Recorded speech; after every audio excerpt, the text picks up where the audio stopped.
Cambridge Radio is powered by volunteers who care about sharing the voices, stories and sounds of our city. But rising costs from rent to equipment and music licences mean we need your help.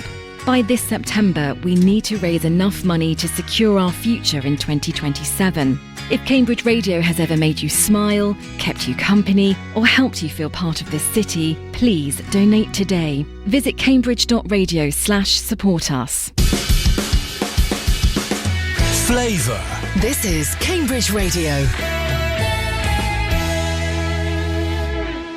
I'm going to read you the menu. It's fantastic.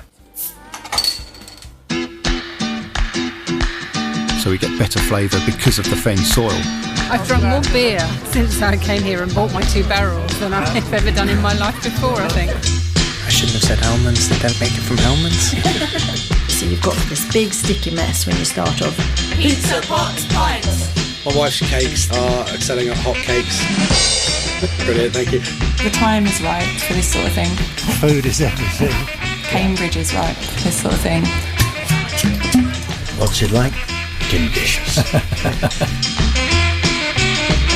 Good afternoon and welcome to Flavour with Alan Alder and me, Matt Bentman. No Sue Bailey this time, she is on a well-earned break. And today we feature some new food businesses in Cambridge, which is good news. There's a new butcher that's recently opened, which is selling some really delicious prepared dishes as well as favourite cuts of meat. There's a new Italian pasta and pizzeria set to open too. And an established favourite independent food shop is about to change hands after 30 years. But will that affect what it offers? We'll find out. Also, I visit a new community garden which has a herb and fruit garden and starter allotment plots as well. And we'll have our regular features, free food in Cambridge, local food and drink news, social media updates, and at the end of the programme, our jobs roundup. But first, after the demise of several local butchers over the last few years, perhaps Malloy's being the most notable, it's very good to see a new one open up, and such a good one. It does seem like a risk, though, with fewer people eating meat and supermarkets being so dominant. It's in Grantchester Street where, until before Christmas, there was a well-established butcher, been there for years, called Cousins. The new one, Clark & Son of Long Melford in Suffolk, has taken over the building, and I spoke with manager Leon, starting at the front of the shop and then hastily retreating to a less busy spot. Leon, it's nice to see a butcher opening in a site where one closed, so is it a bit of a risk? Not really. We used to supply this butcher from our wholesale side in Long Melford, Suffolk, and my boss was aware that the building was coming up for rent. I knew that there was a good footfall here and a good trade to be snapped up, so yeah, it was a no-brainer really. But obviously there was a period when you were sort of setting up the shop which took 2 or 3 months and people started to get their meat from somewhere else. So what have you done to get customers back in? Well, we kept up with our social media. We have a social media lady that's very active, and we were posting on the Newnham and Cambridge Facebooks, etc., just sort of keeping people updated with what we were doing. And there was a lot of passing people that would come in, and we'd allow them in to watch the renovations of the shop, and they would be asking us a few questions, and we'd be only happy to answer those and let them know when we were opening. Right, so the community was aware of what was going on. Yes, right. Yes, they were aware and very excited, by all means. I'm amazed, absolutely amazed by the range of meat you've got. I mean, obviously there's pork, there's chicken, there's lamb, but there's lots of different cuts of them as well. Nice to see a sort of tomahawk steak and yes, Barnsley chops and things like that. Yeah, well, we do a lot of the obvious traditional butchery, traditional cuts, but we also like to move with the times, and we're very much about doing quicker, ready prepared meals for people that are in a rush, so they can come in and it's already prepared in a cooking tray. They just take it home and pop it in the oven, and then 40 minutes later it's done for them. The fancy work's done.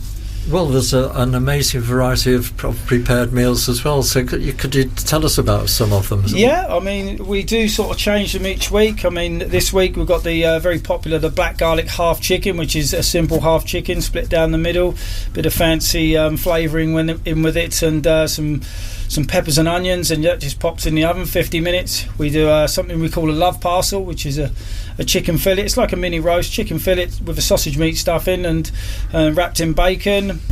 We've got the Hunter's chicken on today, which is a barbecue chicken with chopped up bacon and some nice generous amount of cheddar. The chicken Kievs are very popular. Also, that's a chicken fillet with a nice creamy sauce inside and covered in a breadcrumb. And, one of the things that struck my... Sorry to interrupt you. Is it all right? One of the things that struck my eye was the beef bavette, the Korean beef bavette, which just looks like a lovely piece of meat. Well, that's really popular. I mean, this is a beef bavette, which is a skirt of beef, which is initially really for a slow, long braise. However, the French have made it very popular, and now it's very, very, very popular in this country. It's great for a barbecue. If you cook it nice and quick, slice it against the grain, it's a very nice rare to medium rare soft meat, which goes well on a baguette or a stir fry or anything like that. And you've got a Korean and a chimichurri as well. So, yeah, we do the Korean, which is a soy and sesame, and the chimichurri, which is great green chili, coriander and garlic, which is also not spicy, which people do worry about. It's nice and sweet and garlicky and full of flavour, and people, once they've had it, they're straight back for another one. Okay, tell me about the stuff you've got for barbecues, because there's a lot of barbecue weather coming amongst the rain. Yep, the weather is coming back this weekend, so we do try and do as many barbecue goodies as we can. Obviously, we do a few different burgers. We do a nice lamb kofta. We do lots of different homemade flavoured sausages where we put in lots of flavours. We'll even stick some cheddar and Marmite in those sausages to really give it something else, and and some nice spicy jumbo sausages as well. We do a lot of kebabs. We do a lot of lamb sort of quick cooks on the barbecue, like a little Greek style lamb rump, which is lovely on the barbecue, cooked nice and quick. And obviously any amazing ribeye steak's always going to be a winner on a barbecue. Yeah, of course. Yeah. What about ribs? So you do ribs? Ribs, yeah, we do the pork king ribs. They're great on an egg barbecue or something with a temperature control. However, they're nice if you pop them in the oven first and then finish on the barbecue, crisp them up at the end. So they're really popular. And also, I mean, I had one of these on Saturday and was really impressed. You've got a big range of pies as well. Yes. I had a steak and mushroom pie. Oh, just and a it real was winner. Really good. And also, it was reasonably priced, which is quite an issue at the moment, isn't it? Yeah, well, things are expensive. We're trying to sort of, we're trying to keep under the radar and not overcharge. It is difficult, the bills are high, but we just want to produce a good product and give everyone value for money to as much as we can. Yeah. The little pies are very good, but the larger pies especially are absolutely packed with meat and a real nice old school thick short crust pastry on there as well. I enjoyed that. Yeah, pastry really is important. It really is. Yeah, but you've also got non-meat products as well, haven't you? I mean, I noticed smoked garlic, for example. Yeah, we do a few little funky things. We do a lot of stocks and seasonings and stocks in tins as well. Yeah, tin stock. You got to be careful you don't mistake it for a can of Coke and drink it. But they're really good stocks. They're amazing and they go great added to your meals or add to your slow cooker. We also do a range of honeys, which is based from Suffolk, where we are locally based in Long Melford. And we've got some cacao out there, which is raw cacao, which is a great energy food. And pickled onions. And the pickled onions are made by a lady local to our shop in Long Melford, and the pickled eggs, and she makes her own chutneys as well, and they're just awesome. We've used her for so long. Really, really good quality.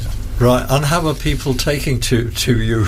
Yeah, we've had a really good welcoming. It's been amazing. The atmosphere is great, and the Newnham community is amazing, and we feel very fortunate to be here. And we're very lucky to be able to help you guys out and bring the butcher back to Newnham. Yeah, and do you think people are sort of from other parts of Cambridge are starting to come? It is difficult to tell. We are seeing different people all the time. It takes time. We've only been in here a few weeks. We realised that a lot of other people did go elsewhere. I think it's quite difficult to park here. There is 2 parking spaces outside the shop now, I must add, so if you do want to come and see us, there is a chance to park there for 30 minutes and pop in and come and see us and see what we do. But the parking restrictions are from 11 till 2, aren't they? So they it's are outside those times. Yeah, outside those times, yeah, but you can park outside the shop for 30 minutes at any time, as long as there's space. But yeah, there's usually 2 spaces. Brilliant. So you're pleased with the way things are going then? Yeah, it's going really well. We're getting nice busy weekends, and the weekdays are steady, and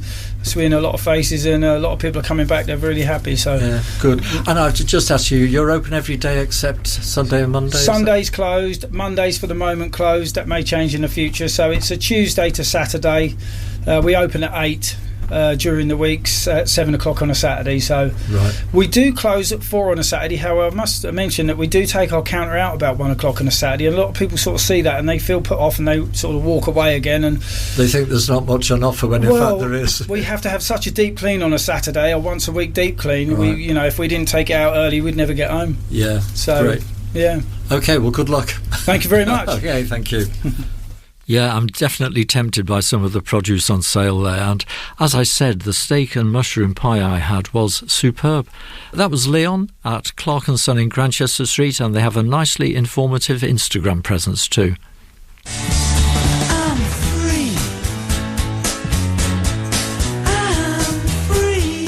And now details of free food available in and around Cambridge. The information about what's available and where to get it comes from the Olio app, and that's there so that people's or businesses' surplus food doesn't go to waste. And first up in our look at Olio for Cambridge is Louisa. She's up at the business park near Cambridge North Station. Got lots of assorted bakery items to give away, ciabattas, baguettes, rolls and the like.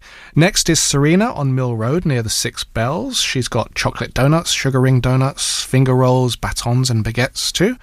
Lou on Castle Street opposite the Isaac Newton seems to have spent a few years collecting long life oat milk and sugar sachets, and she's now ready to release this harvest upon the earth. And finally, Eve near Fitzwilliam College has a bottle of Heinz reduced sugar and salt ketchup to give away. So not a huge amount this Saturday afternoon, but we are coming towards the end of term time in this university town, so maybe things are quietening down a bit. But I have been wrong almost 100% of the time, and Olio just carries on operating, doesn't it? So yes, there's a quick look at free food being given away on the Olio app today. Right, and don't forget the other app we talk about, which is called Too Good To Go. That has unsold food from restaurants, cafes and shops. It's not free, but it is often at less than half price. And rather than specifying what's in the bag, because they don't know what's going to be unsold at the end of the day, whatever it is put into a magic bag ready for you to take home to stop it being binned at the end of the day's trading. Okay, time for our first news break now for Saturday 13th of June 2026. And we begin with a beer festival. It's taking place this weekend at the Checkers in Falmere. Pauline's Chilean Bakery, which we featured very recently, is operating at a summer fete fundraiser for Highfield Ely Academy. That's a special school. The fete is tomorrow, Sunday, and is open to the public from noon until 2 p.m. And you might need to know that the only dogs that can be admitted are registered guide and service dogs. Starting on Monday the 15th of June, Mercado Central in Green Street will have outside tables every day during the summer months. Burren in Mill Road is closed for a week from the 15th of June and will reopen on the 24th of June, but the steak and honour vans will continue as usual. On the 16th of June at Scott's All Day in Mill Road, there is a pizza party. That's from 5 till 9, and Neapolitan pizzas are half price when you buy a drink or starter. At Hot Numbers in Gwyder Street, there's going to be a film about Delta blues legend Charlie Patton. It begins at 6 p.m. on the 18th of June, and after it there's a Q&A with Delta Tom and live music too. And on the subject of music, the Cherry Pit in King Street is now stocking the book Bored Stiff, written by Cambridge resident Terry McAllister. It ties in with this year being the 50th anniversary of punk music and includes a reprint of the original first and second editions of the fanzine. Bored Stiff number 2 sells for £250 on eBay. Yes, well, I've got a copy here actually, and it's very good. I mean, we shouldn't really be talking about music on a food programme, but I did go to the launch of this, which was in Caledonian Road in London, and after afterwards, the after party, where I was very pleased to find myself sitting next to Gay Advert, who was the bass guitarist in the adverts. Although she didn't seem to be terribly pleased to be sitting next to me, I must say. Anyway, another good reason for going to the Cherry Pit in King Street, whose pies we've featured before. They are fantastic. That's right. Cambridge Wine Merchants has a supper club at the Cherry Hinton Road branch on the 20th of June, and there'll be a 5-course menu paired with 5 English wines. Chef Alison Crouch and wine author Ian Erridge will be your guides, and the menu looks superb. It includes crab and prawn phyllo parcels with dill oil, as well as slow-cooked beef with horseradish pancakes and crisp fennel. Horseradish pancakes sound wonderful. In market news, every Saturday morning is the Clay Farm Market in Hobson Square. That runs till 2 p.m. So there's still time to get there, but do take your radio with you. Yes. On sale are fresh fruit and veg, fresh fish, honey and preserves, as well as items from the Vanguard Refillery. Caxton Farmers Market is tomorrow, Sunday, from 9:30 till 12:30. Traders include Sweet Pea Market Garden, the Vanguard Refillery, Frank's Farm, Odd Cow Coffee, Kelly's Breaks and Naz's Kitchen. Histon Market is on the 20th of June. Cheveley Market is on the 21st, Haslingfield Market on the 28th, and that includes bakes, sourdoughs, Nordic bakes, pasture-raised chickens, and again, Vanguard Refillery. The Grandsons Farmers Market is also on the 28th of June, and the next Linton Market is on the 4th of July, as is the next Orwell Pannier Market. And we'll have more news later. OK, now, if you're a connoisseur of the Neapolitan pizza, there's a new eatery. It's about to open up. It's called Il Sapore, which is Italian for flavour. It'll be run by the Barlas family, who also operates La Biga Pizza, the food truck that you can find on Chesterton Road. This week I caught up with the daughter Berfin to find out more. It's been 6 years since my parents have had this food truck. La Biga is known for its sourdough, for the wood fire oven, the flour that it uses. It comes from Italy. My mum's very proud of our flour. She outright refuses to buy cheaper product. I think that that's what La Biga is known for. And for anybody who doesn't know the difference between pizza and Neapolitan style pizza, is you get very thick crusts. For us specifically, it's sourdough, so it helps your gut as well. We cook it in a wood fire oven that produces a beautiful smoky flavour within the pizza. Yeah. And hopefully everyone will really enjoy it. Our new restaurant is called Il Sapore, which means flavour. And at Il Sapore, you're going to have the high temperature oven? Yes. Yeah. We have it bang in the middle of the restaurant. Oh, good. So nice and visual. That's very modern thinking, isn't it? Because people like to be able to see the food being made now. Yes. Yeah. The pasta will be made in the kitchen. However, the oven is in the middle of the restaurant. It's beautiful. You'll be able to see the fire while the chef cooks it. So this new Italian pizzeria and pasta restaurant, it's going to be on Victoria Avenue, just over the bridge, past Midsummer Common and next to Ale Mata. A food truck's creation is completely different, in my opinion, to a restaurant. In a restaurant, there is smell. You get to have a moment with that food, right? You get to think about it. In a food truck, all of that is squeezed into a couple of minutes. So it's a complete different viewpoint, in my opinion, at least. It was quite important to me that it wasn't just a continuation of La Biga of, we were a food truck, we were doing really well, so here it is, a restaurant format. Because it isn't. I hope that people do not expect just La Biga from it. Somebody collects the pizza that they want, and they have to walk home. Yeah. The pizza might get colder, start looking different. It's not the same pizza as the one that just came out freshly from the wood fire oven. Yeah. Once the cheese starts to consolidate. Right. So these are all of the things that we thought about, hence wanting a different name. But we're never hiding that it's a product from La Biga. So our name is Il Sapore by La Biga, because we're very proud of the fact that we started off with La Biga. It taught us a lot of things. How to pre-order all of the ingredients that we need. It taught us so much that we didn't know. I mean, as a family, we do not come from a background of business or the food industry. We needed to learn from the beginning. And so therefore it set up a beautiful beginning for Il Sapore, and I think that this was the way forward for us, for sure. It's Berfin's parents who create the menu. Berfin works by day at Addenbrooke's, but she's also put in plenty of hours working on the La Biga pizza van. It's so much fun. And sometimes I get these looks from people that do work in the hospital. Are you the pizza lady? I really enjoy that. I really do. I love to do this with my family. All of this stems down to your grandmother's sourdough recipe. Even when we first rented the place, I looked at my mum and I could see how proud she was of how much we'd grown as a business.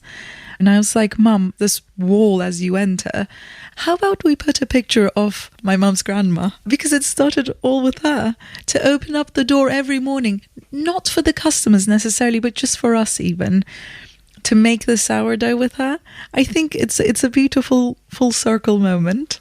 And if you do end up coming to Il Sapore, you'll for sure see my great-grandma on the wall. So different pasta shapes and different pasta sauces. For now, we have only 5 different pasta shapes because I truly believe in the quality of the product versus the quantity. We can always grow the different pasta shapes, the different pasta sauces, but I do not think we can regain people's trust if it isn't as delicious and as perfect as possible. It is truly important to us to keep size very small so that we can keep the quality high. I think that balance is beautiful. And talking about balance, that area around Victoria Avenue, Mitcham's Corner and Chesterton Road, it's becoming a bit of a hot spot. Many places opening up close to each other, like El Amato Cafe, the coffee shop at number 30, the reopening of the Tivoli, Restaurant 22, and Margaret's, of course, the Rania Grill, Thirsty, the Italian and the Hungarian delis and restaurants, and of course the Artist. And right there, in amongst it all, will sit Il Sapore. If you come and have a look at the restaurant, you'll be able to see that its size is just good enough for an expansion from a food truck to a restaurant. It isn't extremely big. Financially, it made sense to do it this way, but also what made sense was also to make sure that my mother and father felt comfortable enough to continue like this. Yeah. In order to make that menu as perfect as possible, Berfin had this idea. How about we invite La Biga's customers that have been coming for the past 6 years lovingly, put them into groups, make the things that you would love to have in the menu. They can have a taste test, and essentially that's how we're putting the menu together, making different pastas, different pizzas in bite-sized forms. My inner scientist, of course, cannot stop. So in the past 2 to 3 groups, if there is a pasta that is for sure liked, and if we had served it at the beginning, and the 4th group gets to have that pasta and pizza last, to see if that pasta or pizza was liked as much when people were full versus when people were hungry. And the people that we invite, I truly trust. I do. I ask them to be brutal because there's no point being kind if we cannot outperform what we are able to do. Yeah. It was always so striking to me when we first started. My mum found this extremely beautiful quality pesto when we were back in Italy, and she was trying to memorize how it tasted to such point that when we came back and she tried to make her own pesto over and over again, we ended up finding something quite similar to what she tasted.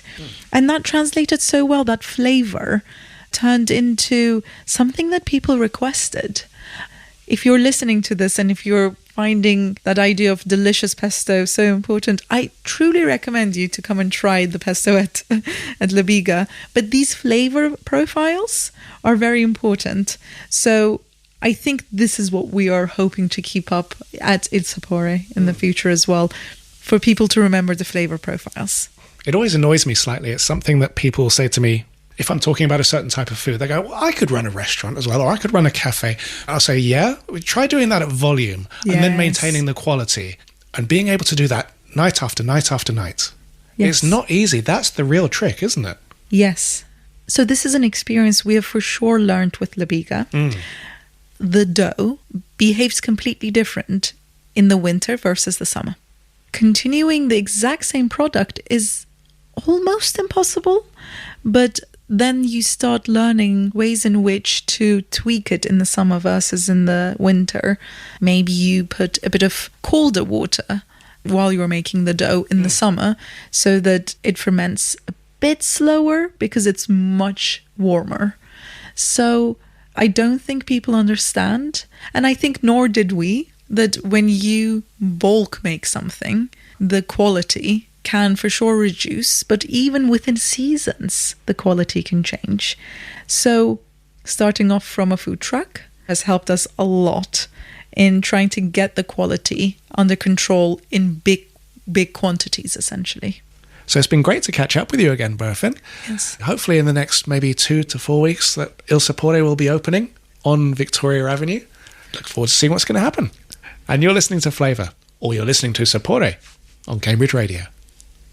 Did I say that right? Yeah. Okay. Yeah, you did. You did. Oh, this is so much fun. So yeah, Il Sapore will be opening very soon on 12B Victoria Avenue. And in the meantime, you can still try out their pizzas because La Biga Pizza will be parked outside the Spa, which sits alongside Stir Cafe on Chesterton Road. You can find it there today and every Saturday from 4:30 to 8:30 p.m. I just want to give a shout out to their Il Mare pizza with fiore di latte, mozzarella, anchovies, tuna and onion. And I love the piping hot steam that rises off the pizza as they take it out of the wood-fired oven and box it up for you. It has to be said, Chesterton Road, it's really filling up with great places, isn't it, Alan? To eat and to hang out.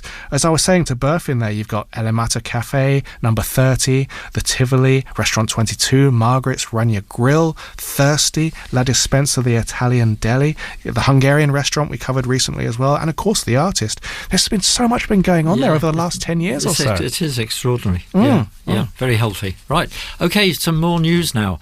On the 20th of June in Barrington at Willsmere Down Farm, Pixie Brewing has an open day. It starts at noon and there will be tours of the brewery, a classic car workshop and street food from Meetup Cams, and they will be serving tacos. Also on the 20th of June, it's Burger Night at the Green Man in Triplo, and the standard menu will be available too if burgers are not your thing. On the 27th of June, Danny Escudero has a cooking workshop where you make your own Ecuadorian ceviche and side dishes, guided by the professional chef Danny. Contact her via Instagram, where she is danny.cooks, or by email personalchef.dannycooks@gmail.com, and Danny is spelled D-A-N-N-I. The event is in Eddington and it begins at 11 a.m. And on the 11th of July, it's Danny's Latin American Supper Club, and that is a 3-course dinner with a vegetarian option, also in Eddington, and is an evening event. Numbers there are limited to 8, so if you want to go, book soon. Adi Gordon of Sweet Pea Market Garden has a community work day. That's on the 27th of June, and you can book via the Sweet Pea Market Garden website. On the 1st of July at Finboys in Mill Road, there is a Provence wine dinner, which includes a bouillabaisse. What could be better than that? There are 5 courses with matching wine for a very reasonable £85. The 29th Festival of Beer and Brewing is at the Food Museum in Stowmarket, which is close to the railway station with direct trains from Cambridge. Now, this runs from the 2nd to the 5th of July, and it takes place around the medieval barn. There's food available throughout the day and live entertainment in the evening too. Frank's Farm in Ellsworth has a wine night with Nethergate Wines on the 4th of July, and that has cheese and charcuterie to eat as well. You'll need to book though. Email tables@franks.farm. Also on the 4th of July, Willow Grange Farm in Chittering, that's between Waterbeach and Streatham, has a Meet the Makers event which includes Cambridge Distillery, the Brew Project, Pagin's Table, Watergull Orchards, Chocolat and others too. Hot Numbers has a business club meeting on the 7th of July at the Roastery in Shepperth. Tickets are £5 and include a bacon sandwich or a pastry and coffee. There's free parking. It's from 8:30 till 10:30 a.m. There's a Southern Italian pop-up at Cambridge Cookery and Wine School on the 9th and the 30th of July with Betty Cuthbert, who is returning to Cambridge after her successful time at the Allotment Cafe in Bow. Now, the menu, they're inspired by Betty's time living in Sicily. So to book, just contact Betty directly. Email her, bettycuthbert92@gmail.com. Coming up after the break, can a local independent food store possibly stay as good under new ownership?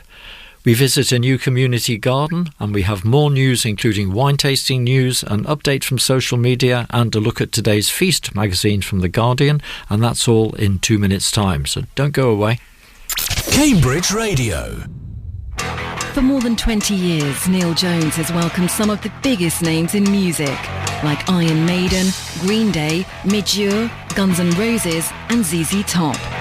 And closer to home, Neil champions the Cambridgeshire music scene, giving emerging local bands their first radio airplay. A living legend on the show, Mr. Sammy Hagar, who is currently in Hawaii, I gather. How are you, Sammy? I'm good. Like in Hawaii right now, it's like after dinner time, it's dark. I've been in the beach all day. I go to bed early here because it's so damn early, you know, relative to even the West Coast. I feel really good. The Neil Jones Rock Show, online whenever you want, and Tuesdays at 9 on Cambridge Radio. If you're over 60, now's the time for luxury retirement at Rangeford's Strawberry Fields in Stapleford. Make friends in their vibrant community. There's a restaurant and bar with a gym, swimming pool and full clubhouse facilities. Worry-free retirement at Strawberry Fields in Stapleford. Take a tour of their show apartments and make it your place to call home. RangefordVillages.co.uk. Exclusively for over 60s. This is Cambridge Radio. And welcome back to Flavour. The Derby stores in Newnham is remarkable. The range of foods and drinks they sell is enormous. If you want it, they've got it. There are 15 types of flour, well over 70 different jams and marmalades. Items some of the big supermarkets no longer stock are still available, like custard powder. They have chorley cakes. And on Thursdays, freshly baked bagels are delivered, which are of far better quality than the pre-packed ones sold in supermarkets. On Fridays, samosas. Every day there are curries available, cooked at home by co-owner Neera, and which are superb. But the Derby stores is being sold by Neera and sister-in-law Jean. So, under new ownership, can it possibly be as good? I asked Neera this week. Neera, we hear you're selling the Derby stores and people are wondering why. Most of us wants to retire because it's a partnership with me and my sister-in-law. And you've got a buyer for it. And we have got a buyer for it. Okay, and do you think, I mean, have you spoken to the buyer much about, you know, yes, what you do? And yes, he comes in quite often because he lives in Harston. He has asked me if I would help him because of the range of stock we do. Well, the range is enormous. It is. This is absolutely astonishing. So will he retain that? If I can help it, I'll make sure he will. You'll do what you can to make sure. Yes, yes. Because we already have, like, when we had chat about selling the shop and we said, like, that's the only way you're going to make this shop work.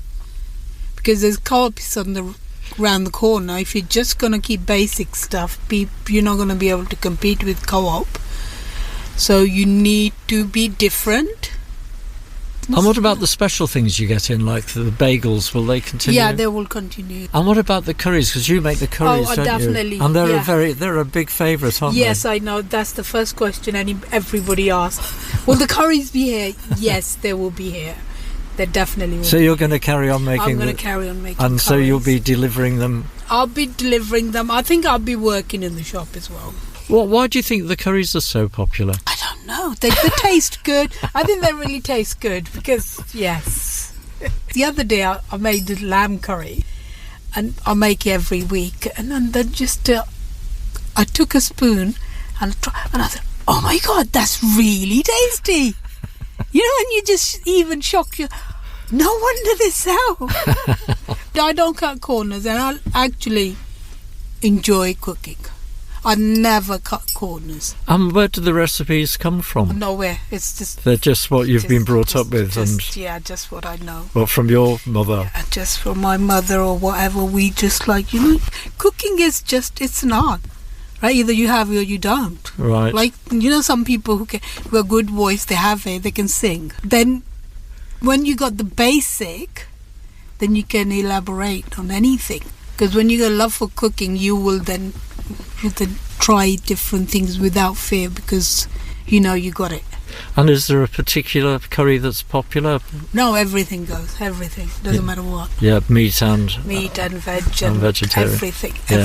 Yeah. Great. Well, that was a great discovery to realise that they'd be big sellers. No, honestly, I myself never even thought that I'll be cooking as much as I am cooking. And we haven't done there's no online presence of even Derby stores. So it's just the people who come into the shop? It's just people who come here. Nobody else knows. It's like West kept secret, but if we do have a presence on online, it might be a good idea actually. Or maybe the new owners, they're young, so they probably that's what I would like them to do, because there's not many shops in Cambridge who have that sort of variety of stuff and that many services we do. And how long have you been here then? I think it's going to be about 30 years in September. That's a long time. And That's a long time. Did you have experience of retail before then? Not the food. We were in clothes business. Right, so you've learnt it all from scratch All then? from scratch. We didn't know anything right, about it. so what did you do that made it so successful? I think I just take notice, and I'm forever looking for different things, and like I've got actually my daughters, they help me quite a lot in a way, because when they go out, when they come home, they eat different things, right? And then let me try this in the shop, and then Right, and do you get requests from customers? Do you think you could stock whatever it is? Do you act on what people say they would like? I'll do definitely. If I can do it, if I can get it, we will. And I'm forever looking for trying different things. And last couple of years, we have started dealing with a couple of new companies. I mean, it's always been so many companies that come and gone, and then you just always find new thing. And sometimes you think the new thing is even better than what you had before. Right. Yeah. In the 30 years since you've been running the Derby stores, there's been a huge increase in online shopping and deliveries and all that sort of thing. Has that had an impact? I don't think so. Well, that's extraordinary. Why? But I think the post office helps us. Online business, they have to come to do their returns, collect their parcels, because not many people are still not home, so that brings people in who are not even in this area, and then when they come in and then they look at the shop, they see the shop, they just always end up. And will the post office be staying? Definitely. They'll probably be doing more service, and they might increase the hours as well. Because you're open from 7 till 6? 7 till 6. You're not going to have a lot of spare time then, if you're going to be doing curries and coming I don't want to have time. I love working, actually. I love working in this shop. This is my baby. And that's Nia from the Derby stores, which is on the corner of Derby Street and Newnham Croft Street. Time for more news now, and the Edge Cafe in Mill Road is having a summer fair. That's on the 11th of July, and are happy to welcome anybody who would like to set up a stall. So if you're interested, just email Gail, that's Gail, Gail, at theedgecafecambridge.com. Off the Beaten Truck has a summer party coming up on the 17th of July in Saffron Walden with bouncy castles, cold beers and street food. On the 12th of September from 9 until 4 at the Yard in Ely, there is Coffee Fest 2026. You can have a go at latte art, take part in a tasting session, roast your own beans, learn how to brew the best coffee, and leave with a goodie bag. You can get a ticket now. Entry is free. And in Congratulations Corner today is very full. There's Tim Hayward, who has just won the Guild of Food Writers Restaurant Writer of the Year award. The team at Restaurant 22 in Chesterton Road, which has been judged to be the 22nd best restaurant in the UK by the National Restaurant Awards. In case you're wondering, Bouche Racine in Clerkenwell was top. The winners of Velvet Magazine's Food and Drink Awards for Cambridgeshire and Suffolk have been announced. We're going to concentrate on the categories where the winner is Cambridgeshire-based. So, the Tea Room Coffee Shop of the Year is Victoria of Newmarket and Sawston. The Farm Shop / Deli Award goes to Willow Grange Farm Shop in Chittering. Pub/Bar of the Year is Thirsty in Chesterton Road. The winner of the Young Talent Award is Charlotte Webb of Amos Cafe and Bistro in Newmarket. The sustainability hero is Linton Kitchen of Linton and Hildesham. And winning the MasterChef of the Year is Sam Carter of Restaurant 22 and Margaret's, both in Chesterton Road. That's the news for today, and we've got wine news coming up shortly. Oh, cool. It was a year ago, wasn't it? When we won our Food Hero Award. Yeah, yes, yeah. it still gives me pleasure. I still talk about it. I tried to think it didn't change me, but it made me put on a shirt with a collar. Yes, very good. Well, a new community garden opens today on the land around North Cambridge Academy in Arbury. The herb garden is up and running, the trees are showing early fruit and the cherries are ripening. I met with Eileen Skeffington, chairman of the North Cambridge Community Partnership, who showed me around. We're here outside North Cambridge Academy, which has very kindly given us the ground to develop a community garden. There'll be some parts which people can have just for themselves, but the herb garden and the fruit garden and the orchard will be available for any members of the community when it is open. Gardening is for all ages, all skills, all interests. There's a lot of satisfaction in growing your own food, a lot of knowledge to be gained, and a lot of banter to be bantered. Here's Eileen again. Well, I'm retired hospital consultant. I've spent most of my life indoors, and getting outside was really, really wonderful. I retired down here maybe 20 years ago, and I've had a couple of allotments, and it was where I got to know the community. It was very easy to meet in medical communities with people with the same kind of background. Going to the allotment, I met people from all walks of life, from university professors to people who emptied the bins. Mm-hmm. And they all knew something. I thought that the allotments were the place that I actually became part of Cambridge. When you meet people, it's not said that we tell stories, but we do. We all tell our stories of where we came from, what we did, why we like it, how you grow beetroot, how you don't grow tomatoes, all those things. They're all part of a story. And people are very generous with their knowledge. That's why I'm here. And when I became part of North Cambridge Community Partnership, we've got community in our title. The community is always changing. So we need something that will bring people together from all sorts. And the other thing about the allotments I was in, there were many people that I was on nodding acquaintance with because we didn't have the language other than sharing plants and miming what it was we do. So this is a place we can meet across all the barriers of language. So that's what I like. So what's the difference between allotments and a community garden? The gardening is the hook that will pull the community together. Even if we don't get anything, maybe a few stalks of rhubarb a year, that's fine, as long as people come together. This is community more than garden. Here in this school, there's over 40 different languages, but they do bring all sorts of information about different plants. Say, some of the herbs, I know that they're herbs and they've been put in specifically. I'll have to go and look them up, find out what they do, and then we'll probably have maybe a cooking session where they can demonstrate what it is they do. It's, again, exchanging, and I think being able to give into the community does make people feel part of it. Prouder. Yes, prouder, yes. This is our community garden. 12 mini allotment plots here. 2 will be used by the school. At the shed, we've got donated tools in there. This is our cherry tree. As you can see, we have... Oops. Here comes the rain. Right.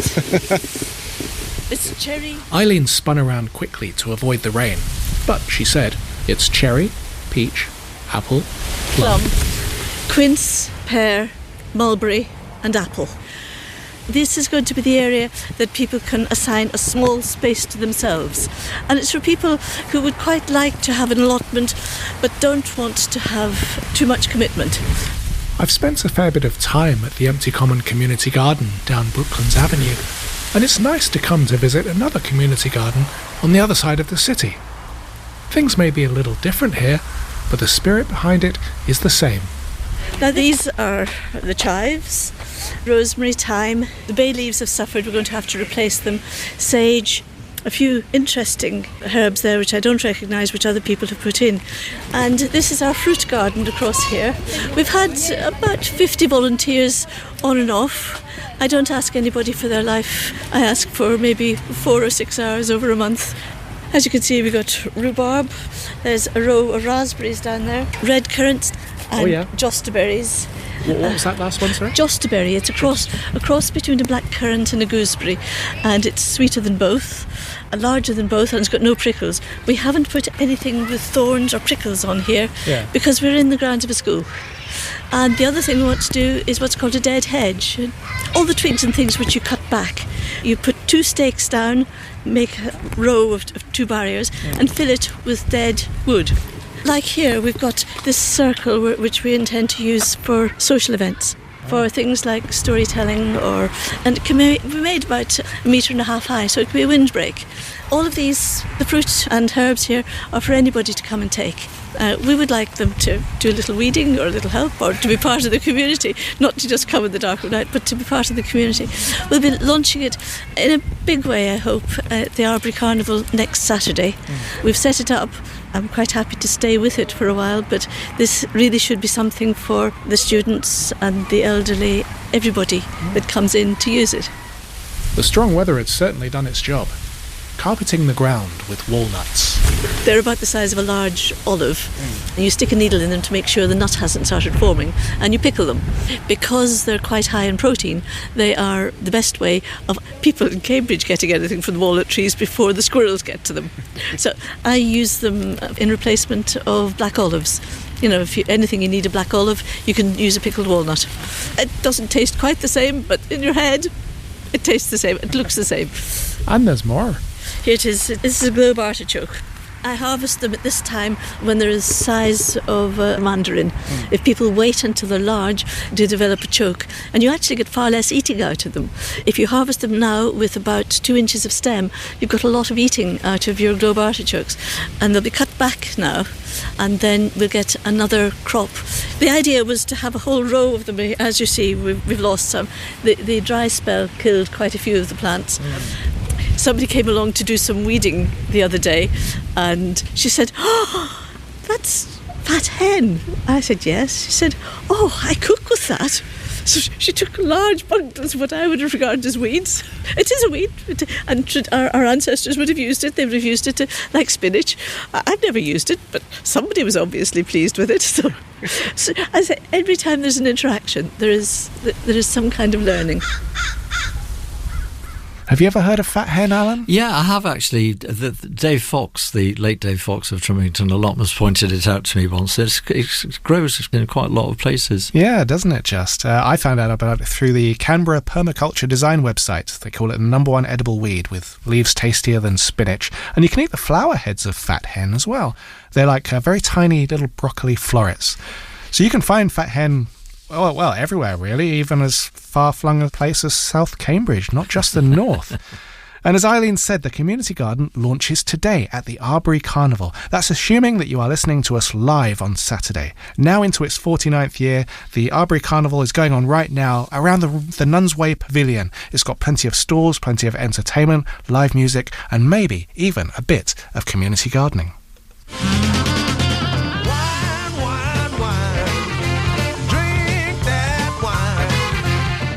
And that's Supercharge introducing our wine news. The Yard in Ely is hosting Fiesta Fridays beginning on the 19th of June. Fiesta Fridays will occur fortnightly, and £18.95 gets you a glass of sangria and 3 tapas dishes of your choice. Grape Britannia at 34 Chesterton Road is having a Rosé Exposé tasting evening on the 24th of June, showcasing 6 styles of English and Welsh wines, and on the 8th of July they've got a gold medal winning fizz.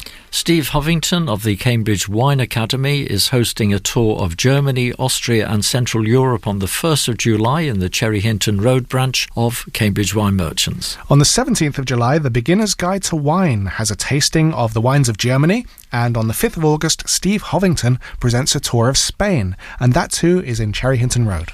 The Cambridge Wine Festival is on the 3rd to the 5th of July at Corpus Christi College. It includes a 2-hour tasting session. There'll be over 200 wines from around the world. Tickets are £30 and you can book at cambridgewinefestival.co.uk. And that's our news for today. Quite a lot of it. Oh, yes. And we'll have a quick look at Feast, the Guardian's food magazine that comes out on Saturdays. Just have a very quick look. Their sort of main theme today, they don't always have themes, but today they do, what's called Hot Dogs for Half-Time. It's things you can sort of watch during half-time at football matches. Obviously, we know why, don't we? Yeah. We won't mention it. One of the things in it that's always interesting is their review of a particular food that you can get from different places, and today it's double cream. What's interesting is that the reviewer Tom Hunt says that, like wine, cream has terroir, with variation coming from the climate, soil, landscape, handling and cattle species, though this tends to be lost when it's pulled from herds across the country. That's something I've not really thought about, the different flavours of cream, because I think they often are quite similar. In fact, he says at the beginning that they do taste pretty much the same. The best overall, for those of you who are interested in this, is Longley Farm Extra Rich Jersey Cream. And you can get it, well, one of the places you can get it is Morrison's, but I think it's probably more widely available than that. We'll just have a quick look at Felicity Cloak's masterclass as well. It's buffalo wings. I've never had buffalo wings. No. But anyway, she says, when I first made these back in 2015, I noticed that the British are not enthusiastic consumers of chicken wings, and the fried chicken boom has changed all that. But these tangy, spicy versions named after the American city rather than the beast still aren't as well known as they deserve to be, given what perfect finger food they make while watching or pretending to watch sport.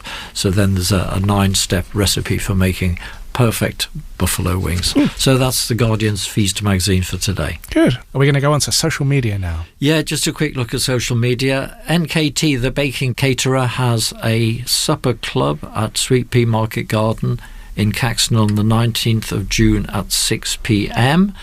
Tywer Lounge has a Father's Day special set menu. That's for the 21st of June at 12 noon. You can book now. Kombucha, this is one for tomorrow, has a workshop for modern homemakers, it's called. Kombucha workshop at Storiesfield Centre. There's a small number of tickets still available. And Cambridge Market has a number of vacancies and looking for new traders to join. Particularly wanted is a butcher's stall, a cheese stall, unique products and fresh ideas. So you can contact them. And one more, actually. Cambridgeshire County Council has asked people to what they'd like to see changed on Mill Road. Possible changes could include more seating, parking, trees, planters, that sort of thing. And there's a questionnaire, I think, on the Cambridge County Council website. So that's the recent social media news.